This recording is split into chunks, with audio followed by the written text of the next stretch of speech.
আসুন সবাই আমরা একটা প্ল্যাটফর্মে দাঁড় করি, কোনো ভেদাভেদ নয়, কাদাছড়ি নয়। উদয়দার নেতৃত্বে, জন্টুদার নেতৃত্বে, ইবলদার নেতৃত্বে, পার্থপ্রতিমদার নেতৃত্বে, অপুদার নেতৃত্বে আমরা বিশ্বস্ত সহযোগিতা হিসেবে কাজ করতে চাই। আপনারা যাতে ঐক্যবদ্ধ হন, এটাই আমাদের আশা। আজকের এই সংবাদ সম্মেলন থেকে আমাদের বাংলাদেশের প্রধানমন্ত্রী তারেক রহমানের কাছে আমি অনুরোধ করব, আমরা যারা বৌদ্ধ সম্প্রদায়ে আছি আমাদের কথা আপনি একটু বিবেচনা করবেন। আমরা কোনো বৌদ্ধ কর্মীকে কোনো মূল্যায়ন করা হয় নাই। প্রধানমন্ত্রীর কাছে আজকে আপনাদের মাধ্যমে আমরা জানাতে চাই, আমরা যারা গত 22 বছর নির্যাতিত ছিলাম, আমাদের কোনো চাহিদা নাই, আমরা শুধু আপনার সাথে সামনে বসে আমাদের মনের ভাবটা আমরা প্রকাশ করব।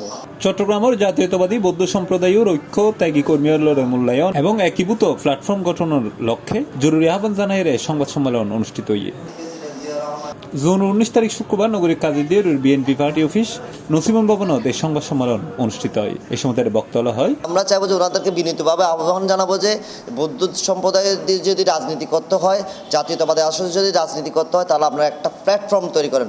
এই প্ল্যাটফর্ম বিভাজনের কারণে আমাদের বিএনপির কমিটিতে বলেন, অঙ্গ সংগঠন সহযোগিতা সংগঠনের কথা বলেন, প্রত্যেকটা কিন্তু কোনো জায়গায় আমাদের বৌদ্ধ সম্প্রদায়ের কিন্তু কর্মী এখানে নাম আসতেছে না আসার কারণে হলো আমাদের সাংগঠনিক অবহেলার কারণে, তাদের নেতৃত্বের অবহেলার কারণে।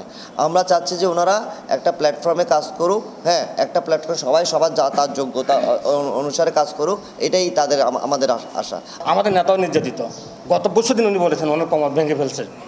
আমরা এর প্রতিশোধ চাই না, আমরা চাই কি আমরা যে এই যে 22 বছর আমরা প্রতিদান দিলাম, সেই প্রতিদান আমরা তারেক রহমানের সাথে গিয়ে হাত মিলাবো। উনি আমাদের দলের বর্তমান কাণ্ডার, তাহলে সেটা না করে আমরা যারা আজকে এখানে বসে আছি, আমরা সবাই নির্যাতিত, তারা না গিয়ে ওখানে গেল কারা? গত 17 বছরের যারা মুজিব কোর্টের পাশে বসে বসে ছবি তুলে ব্যবসা করছেন, বাণিজ্য করছেন, তারাই গেছেন। তাহলে আমরা যারা তৃণমূল, সেজন্য আমরা আজকে মাননীয় প্রধানমন্ত্রীর কাছে আজকে আপনাদের মাধ্যমে আমরা জানাতে চাই, আমরা যারা গত 22 বছর নির্যাতিত ছিলাম, আমাদের কোনো চাহিদা নাই, আমরা শুধু আপনার সাথে সামনে বসে আমাদের মনের ভাবটা আমরা প্রকাশ করব। আমরা চাচ্ছি আসলে আজকের এই সংবাদ সম্মেলনটা হচ্ছে একটাই উদ্দেশ্য, আমরা যারা বৌদ্ধ সম্প্রদায় এখানে বসবাস করি, আমরা যারা জাতীয়তাবাদী বৌদ্ধ দলের যারা নেতৃবৃন্দ আছি, আমরা একত্রিত হয়ে আমরা দলকে এগিয়ে নেওয়ার জন্য এবং আমাদের বৌদ্ধ জাতিকে এগিয়ে নেওয়ার জন্য আমরা আজকের এই সংবাদ সম্মেলনটা করা। এই সময় উপস্থিত আছে চট্টগ্রাম মহানগর যুবদলের সাবেক সহসাংগঠনিক সম্পাদক কমল জ্যোতি বড়ুয়া, চট্টগ্রাম মহানগর জাসাসর সভাপতি দুলহন বড়ুয়া, চকবাজার ওয়ার্ড বিএনপি সদস্য তপস বড়ুয়া, উমরগনি এমএস কলেজ ছাত্র দলের সাবেক সদস্য সচিব জয় বড়ুয়া, ঐক্যফ্রন্ট মহানগরের মহিলা সম্পাদিকা চৈতি বড়ুয়া সহ আরো বোধকে। C plus TV, Chittagong.